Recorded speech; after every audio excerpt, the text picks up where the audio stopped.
What is cracking, everybody? It is I, Alex the Boogeyman, here at Title Boxing Club in Pittsburgh with your focus point. We're coming into that final week of Operation Jumpstart. We got to keep working hard, keep pushing hard, and this week we're going to do something a little bit different, a little bit weird. It may not seem like much, but it actually can change everything, believe it or not.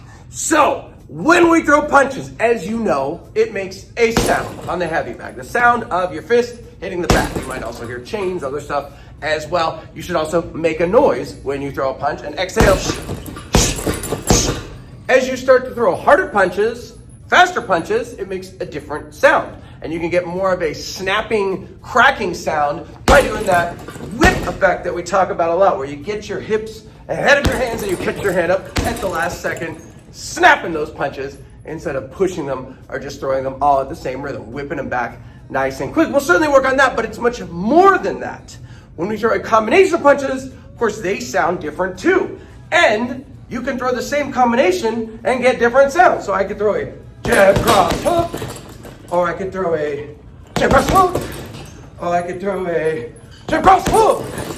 Right? Different cadence, different sounds. And then as we throw different combinations themselves, then it starts to really change. So bam, bam, bam, bam, bam, bam, bam. As I'm making my own sounds too. But you get the idea, right? You're throwing different combinations.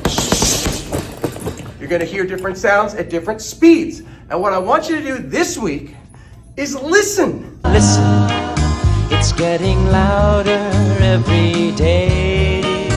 Yes, listen to the music. Listen to the music that you make. When you throw these combinations, it's like you're playing drums. It's like you're making music. You're playing drums in a rock band.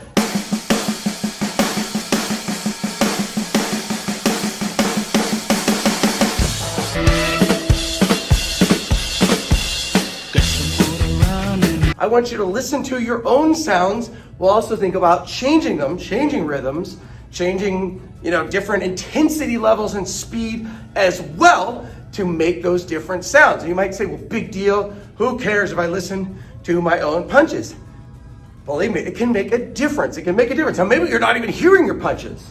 So first of all, that's something. We want to make sure you hear them. So if you're just kind of hearing taps or whatever, we want to make sure we're getting a little bit more snap, a little bit more sound on those punches.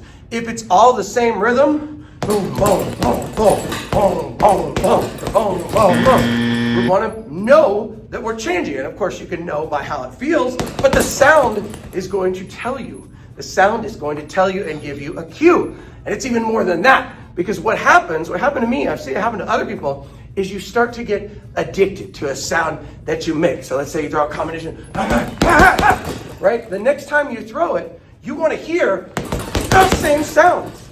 You get addicted to it. And if it doesn't sound good, then it's like, oh, it didn't feel as good. So it pushes you oftentimes to work harder because you get addicted. I like to say that I'm addicted to crack. Not the drug, of course, but the crack that punches make on the bag. I want all of us to get addicted to crack this week. Addicted to those sounds that we make, trying to make them more intense, louder, sharper, snappier. And at very least, listen to yourself. Get in touch with your rhythm, your own personal rhythm. We're all different. We all have our own rhythm. And you can even be creative about the sounds. Imagine again, you're making music. You're doing art. It's a science. It's an art. And most importantly, it's a lot of crack, because that's how we do it on Crack.